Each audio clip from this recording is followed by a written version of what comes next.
Hello मेरे टेरस्टर, कैसे हो आप सब? आई होप आप लोग अच्छे होंगे। तो आज हम लोग बात करने वाले हैं हिंदुस्तान यूनिलीवर लिमिटेड के बारे में।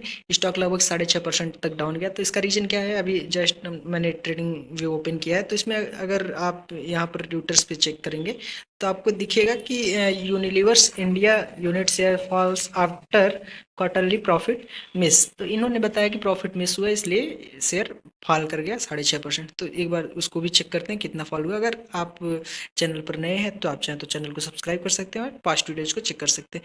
और अभी देखते हैं इसके जो प्रॉफिट मिस हुआ है, कितना मिस हुआ और क्या क्या इम्पैक्ट आ सकता है। Just wait a minute.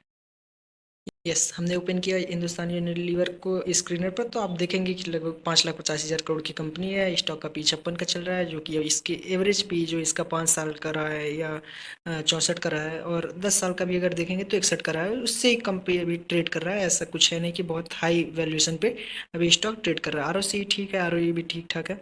और जो मेन कंसर्न है यहाँ पर क्या कि प्रॉफिट मिस हो गया। तो प्रॉफिट कितना मिस हुआ इसको चेक करते हैं।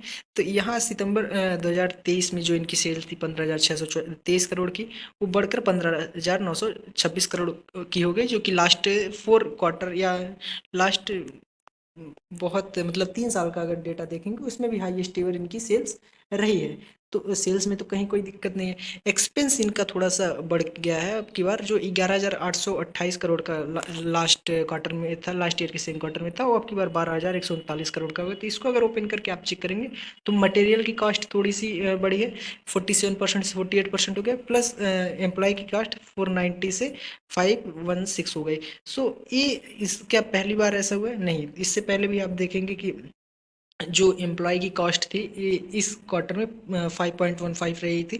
उसके बाद सीधा एम्प्लॉय का कॉस्ट जो इनका हुआ वो कम हुआ, 4.21 हो गया। और उसके बाद यहाँ पर फिर 4.35 हुआ, फिर एक बार 5 के अब गया, फिर से उसके बाद इन्होंने रिकवर कर लिया। तो ये ऊपर नीचे होता जाता रहता है। तो ये जो बहुत ज़्यादा मेन कंसर्न है नहीं, और इसकी वजह से इम्पैक्ट इनका है, जो कि एक्सपेंस ज़्यादा हुआ। तो इनका नेट प्रॉफिट, ऑपरेटिंग प्रॉफिट अगर आप देखेंगे तो इसमें थोड़ा सा कमी दिखेगी आपको लास्ट ईयर के सेम क्वार्टर से, और 3787 करोड़ का, जो कि 3795 करोड़ का था। और यही आप प्रॉफिट बिफोर टैक्स देखेंगे तो 3588 करोड़ का जो था प्रॉफिट, वो अभी 3542 करोड़ का रह गया। और इसके बाद नेट प्रॉफिट पे अगर आप देखेंगे तो जो 2657 का था वो 2595 का हो गया। तो कुछ भी ऐसा बहुत मतलब खराब रिजल्ट नहीं आया है कि जिससे स्टॉक इतना डाउन चला जाए।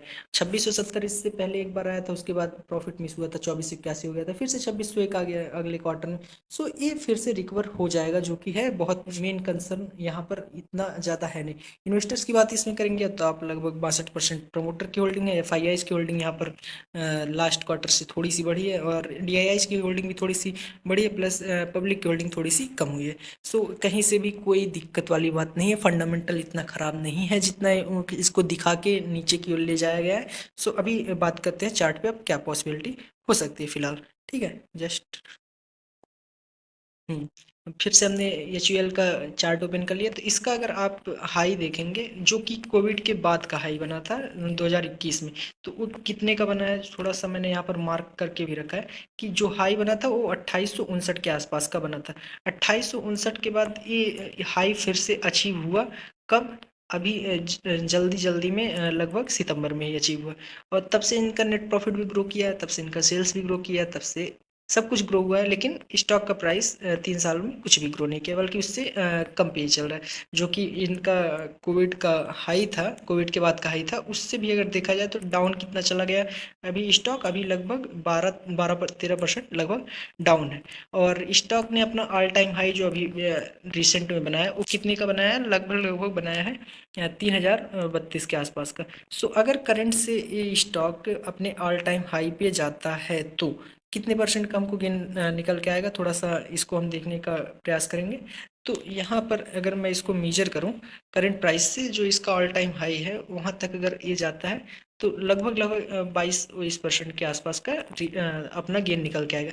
लेकिन अभी जो एक इसमें फॉर्मेशन हुआ था पैटर्न का, आप अगर ध्यान से देखेंगे तो यहाँ पर मैंने मार्क करके भी रखा है उस लेवल को।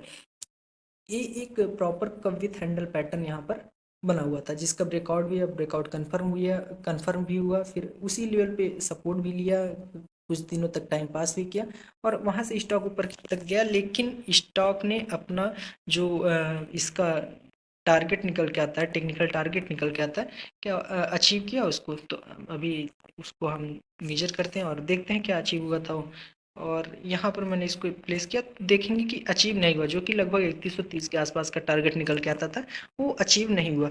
और इस जो कविथ हैंडल पैटर्न का यहाँ पर लो बना है, वो लगभग बना है 2425 के आसपास का। यहाँ पर अगर मैं देखूँ, एग्जैक्ट बताऊँ आपको, तो लो बना है 2426 के 26 का, ठीक है।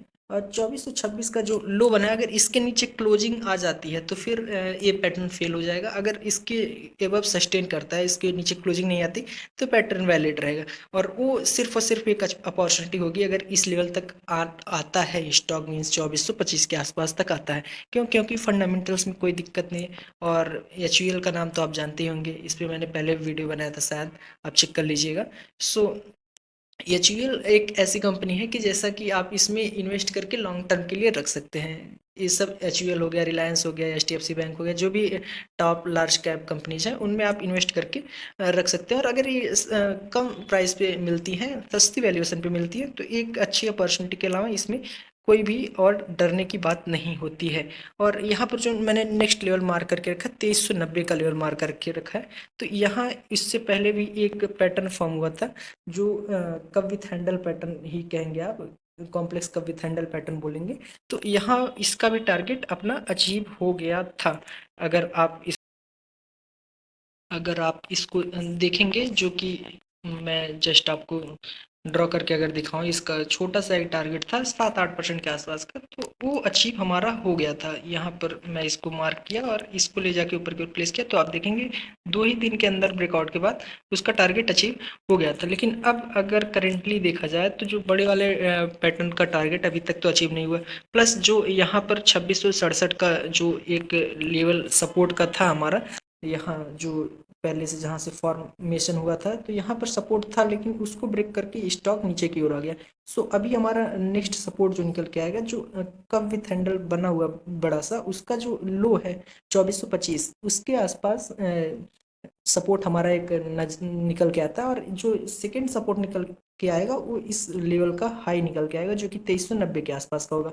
और जो उसके बाद सबसे मोस्ट इम्पॉर्टेंट सपोर्ट निकल के आता है, वो हमारा 2200 2190 से 2200 के आसपास का निकल के आता है, जहाँ तक स्टॉक जाना नहीं चाहिए, ऐसा मुझे पर्सनली लगता है। तो इसमें हो क्या सकता है फिलहाल, जैसे कि स्टॉक ने आज तो अच्छा खासा ब्रेकडाउन दे दिया 6.5-7% का। सो हो सकता है कल यहीं से स्टॉक रिवर्स होके ऊपर की ओर निकल जाए। और सेकेंड पॉसिबिलिटी क्या है कि ये स्टॉक यहाँ तक आए और जो इस हैंडल का लो था, यहाँ से सपोर्ट लेके यहाँ से ऊपर की ओर निकल जाए। हो सकता है कुछ समय टाइम पास करे, उसके बाद ऊपर की ओर जाए। तो ये एक सेकेंड पॉसिबिलिटी होती है। और थर्ड पॉसिबिलिटी क्या होगी कि जो हमारा ये 2391 का लेवल है, ये 2390 का लेवल है, यहाँ तक स्टॉक आए और यहाँ से सपोर्ट लेके वापस की ओर निकल जाए।